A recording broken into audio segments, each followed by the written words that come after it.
की, भारत माता की, बोलो देवनारायण भगवान की। राजस्थान सरपंच संघ द्वारा आयोजित इस अभिनंदन समारोह में राजस्थान के लोकप्रिय माननीय मुख्यमंत्री श्रीमान भजनलाल जी, माननीय विधायकगण श्री वर्मा जी, श्री गौतम जी, पंचायत राज विभाग के शासन सचिव श्री जोगाराम जी, सरपंच संघ के प्रदेश अध्यक्ष श्री बंशीधर जी गढ़वाल साहब, सम्मानित मंच, उपस्थित यहाँ सभी प्रशासक व सरपंच बंधु और भगिनी और भाई और बहनों,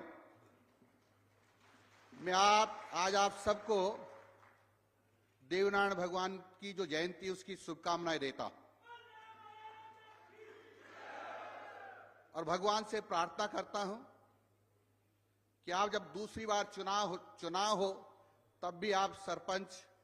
के बन करके आए, ऐसी मेरी भगवान से प्रार्थना है।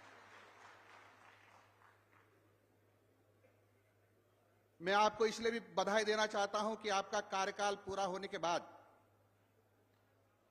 आप पुनः प्रशासक बन गए हैं और आपसे अपेक्षा है कि जिस प्रकार से आप निरंतर काम कर रहे थे उससे दुगनी गति से काम करें, क्योंकि जनता को आपसे काफी अपेक्षा है। और मैं आपकी तरफ से माननीय मुख्यमंत्री जी का भी आभार व्यक्त करना चाहता हूं कि आपने इन सब सरपंचों का कार्यकाल समाप्त होने के उपरांत आप सबको प्रशासक बना दिया है। आपकी बहुत बड़ी जिम्मेदारी है, क्योंकि आप सरकार की प्रथम कड़ी हैं, ग्रामीण सरकार की प्रथम सीढ़ी हैं और आप सब लोगों से अपेक्षा रखते, छोटे छोटे लोग, क्योंकि माननीय विधायकगण सब गांव में एक साथ नहीं जा सकते, लेकिन आप हमेशा उनके समक्ष उपलब्ध रहते हैं, सामने रहते हैं, इसलिए हर बात की परेशानी की, हर विकास की आपसे ही चर्चा करते हैं और राजस्थान सरकार की जितनी भी योजनाएं होती हैं वो आपके माध्यम से जनता तक पहुंचती है। इसलिए आपसे सरकार ये भी अपेक्षा करती है कि आप सरकार की योजनाओं को पूरी ताकत के साथ, पूरी ईमानदारी के साथ और तेज गति से उन तक पहुंचाने का प्रयास करते रहे, ऐसी अपेक्षा है। मैं आपसे माननीय मुख्यमंत्री जी, माननीय प्रधानमंत्री से आपने चर्चा करके प्रधानमंत्री आवास योजना का पोर्टल भी खुलवा दिया है, तो खाद्य सुरक्षा का पोर्टल भी खुलवा दिया है और राजस्थान में जितने खाद्य सुरक्षा के पात्र लोग हैं और प्रधानमंत्री आवास योजना के जो छूटे हुए पात्र लोग हैं वो सब आपको बधाई दे रहे हैं और दुआएं दे रहे हैं, क्योंकि उनके काफी वर्षों से जो उनको इंतजार था तो उनका इंतजार खत्म हुआ। अब सब लोग इन सरपंच गणों के माध्यम से, प्रशासक गणों के माध्यम से उस पोर्टल पर अपना आवेदन लोड करेंगे ताकि उनको खाद्य सुरक्षा का लाभ भी मिल सके और प्रधानमंत्री आवास योजना का लाभ भी मिल सके। मैं आपको बधाई देना चाहता हूं मुख्यमंत्री जी कि आपने लाडो योजना प्रारंभ की है। ये लाडो योजना है जो कहीं भी अपनी बेटी पैदा होती है तो उसके जन्म होते ही आप 1 लाख रुपए का संकल्प पत्र उपलब्ध करवाते हैं ताकि उनसे कुछ किस्तों में, और 21 वर्ष की हो तब तक आप 1 लाख रुपए उस बच्ची के खाते में पहुंचाते हैं, जिसका उसका लालन पालन भी ठीक प्रकार से हो सके और पढ़ाई लिखाई करके भी वो आगे बढ़ सके। इसलिए भी राजस्थान की जनता आपको बधाई भी दे रही है और आभार व्यक्त भी कर रहे हैं। मैं सभी सरपंच गणों से और सभी प्रशासक गणों से मैं अपेक्षा करता हूं कि जो माननीय प्रधानमंत्री जी की और माननीय मुख्यमंत्री जी की इच्छा है कि राजस्थान, हमारा ग्रामीण राजस्थान रोज साफ हो, साफ सुथरा दिखाई दे और साफ सुथरा दिखाई देने में आपकी अहम भूमिका है। मैं आपसे निवेदन करता हूं कि सरकार पर्याप्त धनराशि उपलब्ध करवा रही है। फाइनेंस कमीशन का जितना पैसा आता है उसका लगभग 40% राशि आपको सफाई व्यवस्था के लिए देती है और इसलिए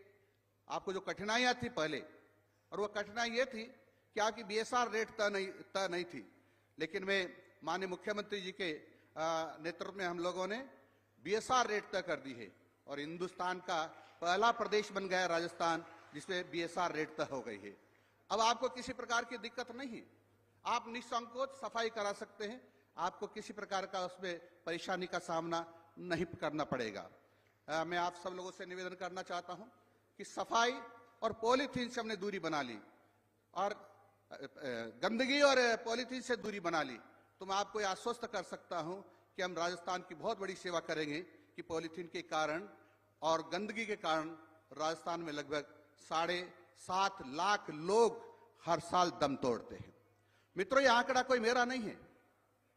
यह विश्व स्वास्थ्य संगठन का आंकड़ा है कि हिंदुस्तान भर में 1.5 करोड़ लोग गंदगी की वजह से और पॉलीथीन की वजह से दम तोड़ते हैं। कि पॉलीथीन गोमाता खा जाती है तो वो मर जाती है, पॉलीथीन को जला देते हैं तो मीथेन जैसी गैस निकलती है, और जो गंदगी जहां होती है वहां पर कार्बन डाइऑक्साइड का उत्सर्जन ज्यादा होता है, और जहां कार्बन डाइऑक्साइड का उत्सर्जन ज्यादा होता है तो वहां ऑक्सीजन की कमी हो जाती है। ऑक्सीजन की कमी कार्बन डाइऑक्साइड की अधिकता कार्बन मोनोऑक्साइड का निर्माण करती है, और मीथेन और कार्बन मोनोऑक्साइड जैसी गैसें जब वायुमंडल में घूमती है श्वास के माध्यम से हमारे शरीर में पहुंचती है और हमको अनेक प्रकार की बीमारियां होती है। जब हम पॉलीथीन में जब चाय ले आते हैं, जब डिस्पोजल आइटम का जब चाय पीते हैं या दूध पीते हैं गरम गरम, तो उसके अंदर एक पॉलीथीन की लेयर होती है, वह लेयर पिघलती है और पिघल करके कुछ पार्टिकल्स हमारे शरीर में जाते हैं, उसके कारण से भी कई लोगों को कैंसर की बीमारी होती है। इसलिए हम कैंसर से भी लोगों को बचा सकते हैं और अन्य बीमारियों से भी लोगों को बचा सकते हैं। इसलिए माननीय मुख्यमंत्री जी के निर्देशानुसार हम सब लोगों को मिलकर के राजस्थान को पॉलीथीन मुक्त करना है, और हम सब लोगों को राजस्थान को रोज साफ करके हमको राजस्थान के लाखों लोगों को बचाना है। मुझे आशा है आप सब लोग इस जो आंदोलन चलाया है, जो माननीय मुख्यमंत्री जी ने आग्रह किया हम सब लोगों से, उस पर खरे उतरेंगे। और इसी के साथ आप सब लोगों को पुनः बधाई देता हुआ अपनी बात को समाप्त करता हूं। नमस्कार, जय हिंद।